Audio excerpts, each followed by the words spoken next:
2장부터는 1장에서 잘 보이지 않던 충돌이 발생하기 시작합니다. 바로 당시의 종교 지도자들과의 충돌이었는데, 예수님에 대한 소문이 퍼져서 집 안과 밖에는 사람들로 가득했습니다. 예수님은 사람들에게 하나님 나라와 복음에 관해 아마 가르치셨을 겁니다. 바로 그때 한 중풍병자가 등장합니다. 사람들이 너무 많아서 예수님께 나아갈 수 없어서 이 중풍병자를 짊어진 사람들은 예수님이 계시던 그 당시 진흙과 풀더미로 된 집의 지붕을 뚫고 중풍병자가 누워있는 침대를 내려보냅니다.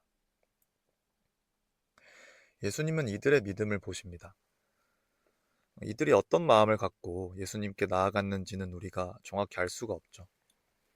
근데 확실한 건 그들은 이 중풍병자의 문제를 예수님께서 해결하실 수 있으심을 확실히 믿고 어쩌면 무례하다고 여겨질 수 있는 상황에서 지붕을 뚫기까지 예수님께 나아갑니다. 이들은 예수님이 누구신지는 정확히 알지 못해도 예수님께서 문제를 해결해 주실 거란 믿음이 있었던 것 같습니다. 이에 예수님은 중풍병자에게 말씀하십니다. 작은 자야, 내 죄사함을 받았느니라.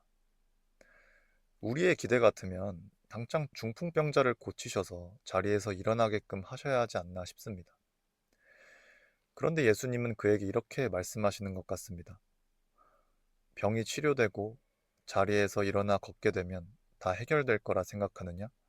그렇지 않다. 너에게는 이보다 더 중요한 문제가 있다. 그럼 더 중요한 문제는 무엇일까요? 바로 죄에 대한 문제입니다. 죄란 무엇일까요? 하나님 외에 나의 최고의 만족, 의미, 안전을 찾을 수 있다는 태도입니다. 만약 중풍병자가 침대에서 일어나 걸어 다닐 수 있게 되었다고 칩시다. 간절히 바랬던 문제가 해결되어서 몹시 기쁠 겁니다. 근데 그건 잠시입니다. 그는 살아가면서 또 다른 문제들을 경험하게 될 겁니다. 이제 정상적인 생활을 할 수 있게 되면 생계를 위해 일을 해야 합니다. 많은 사람들을 만나고 기쁨도 있겠지만 사람들을 만나면서 겪는 배신과 모욕도 있을 것입니다. 가장 큰 문제는 그는 결국엔 숨을 거둬 죽게 될 것입니다. 아마 이런 생각에 휩싸이면 그는 금세 우울해질 것이 뻔합니다. 성경은 우리가 사는 세상에 질병이나 죽음이 없었고 우리는 영원히 기쁨으로 살아갈 수 있는 존재였다고 말합니다. 그러나 아담이 하나님을 반역한 이후에 세상은 이토록 아름다우나 흠이 있는 모습이 되었습니다. 이러한 세상에서 무엇이 우리를 만족시킬 수 있을까요? 우리가 하나님을 떠나 가장 큰 만족을 얻을 수 있다고 여기는 것들은 일시적이고 우리는 경험적으로 그것들이 가장 큰 만족을 주지도 못함을 압니다. 수많은 연예인 지망생들이 막상 유명해지면 우울과 공허에 시달리는 이유가 무엇일까요? 수많은 사람들이 정치에 희망이 있다고 믿지만 금세 실망하고 좌절하는 이유가 무엇일까요? 예수님은 우리의 진정한 갈망을 아십니다. 우리의 깊은 목마름의 해결책을 아십니다. 그는 중풍병자에게 이렇게 말씀하십니다. 너가 찾던 진정한 만족이 너의 앞에 있다. 너를 만들었고 너를 사랑하여 하늘을 떠난 이가 너의 앞에 있다. 이제 6절부터 12절입니다. 예수님의 말을 들은 서기관들은 예수님의 말이 거슬렸습니다. 한번 생각해 보십시오. 어, 저와 여러분 사이에 갈등이 생겼다고 칩시다. 제가 무례하게 말을 했고 그래서 사과를 했다고 칩시다. 그런데 옆에 있던 누군가가 여러분에게 이렇게 말하는 겁니다.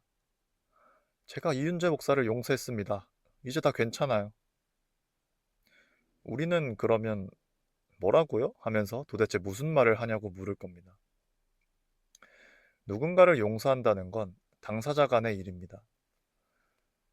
무엇보다 죄를 사한다는 건 하나님 한 분만이 하실 수 있는 일이었습니다. 예수님은 지금 자신이 하나님으로서 중풍병자의 죄를 용서한다는 말을 하신 겁니다. 그래서 7절에 종교 지도자들은 예수님이 신성모독을 한다고 생각했습니다. 예수님은 그들의 마음을 아시고 질문하십니다. 구절에 대한 해석은 논란거리 중 하나입니다. 한번 생각해 보세요. 무엇이 더 쉬운 걸까요?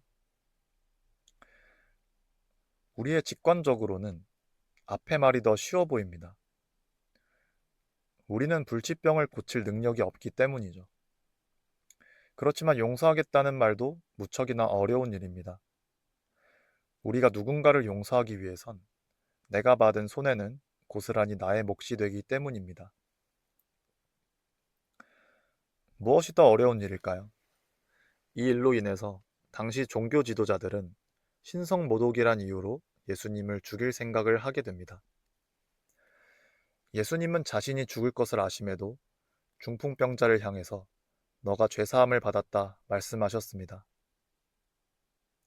그리고 마가복음 뒷부분에서 그분이 십자가를 지시고 골고다 언덕으로 향하십니다. 그리고 그 십자가 위에서 우리가 받아 마땅한 형벌을 그분이 대신 받으심으로 우리의 죄를 사하셨습니다. 종교 지도자들은 이렇게 말했습니다. 선하게 살면 하나님께 받아들여진다. 그러나 공의로운 하나님께서는 그분을 반역하는 우리를 그냥 넘어가실 수 없으십니다. 그분이 우리를 영원히 받아주시기 위해서, 우리를 영원히 지지하시기 위해서, 우리에게 나는 언제나 너와 함께 할 거야 말씀하시고 정말로 그렇게 하시기 위해서 사랑하는 아들을 이 땅에 보내시고 우리를 대신해 죗값을 치르게 하셨습니다. 하나님은 그리스도 안에서 우리의 진정한 만족이 되십니다. 우리를 만드신 창조주이신 하나님께서 거룩하고 공의로우신 그분이 우리를 영원히 지시하십니다. 그분이 우리와 영원히 함께 하시겠다 약속하셨습니다. 십자가에서 우리를 영원히 용서하신다고 확증하셨습니다. 우리는 죄를 사면받은 것뿐만 아니라 예수님께서 얻으신 훈장을 가슴에 달고 살아갈 수 있게 되었습니다. 그래서 우리는 우리의 필요를 담대히 하나님께 구할 수 있습니다. 이제 적용을 하고 마무리하겠습니다. 우리는 용서할 수 있습니다. 우리의 진정한 만족이 되시기 위해 자신을 내어주신 분이 여전히 우리를 지지하시고 기다리십니다. 동시에 그분은 우리가 용서받은 것처럼 누군가를 용서하길 원하십니다.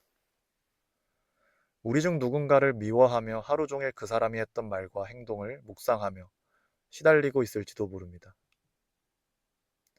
우리가 자유케 되는 길은 용서하는 것입니다. 물론 우리는 손해를 고스란히 짊어져야 합니다. 마치 우리가 호구가 되는 기분이 듭니다. 그러나 우주를 창조하시고 우리를 만드신 분이 우리의 편입니다. 그분이 우리의 필요를 다 아십니다. 그렇게 우리는 상대를 용서할 수 있습니다. 이는 마냥 해맑게 웃으면서 상대를 대하라는 말이 아닙니다. 우리는 나에게 손해를 끼친 그의 필요를 채울 수 있습니다. 하나님이 우리의 불신과 맞서되 우리를 영원히 지지하시는 것처럼 우리도 누군가를 맞서되 품어줄 수 있습니다. 우리는 그런 사람이 멋지다고 생각하고 우리 자신이 그런 사람이 되고 싶어 하지 않습니까? 겸손하면서도 담대한 사람 말입니다. 그리스도께로 오십시오. 그분이 우리의 진정한 만족이 되시고 우리가 진정으로 바라는 자아를 발견하게 하십니다.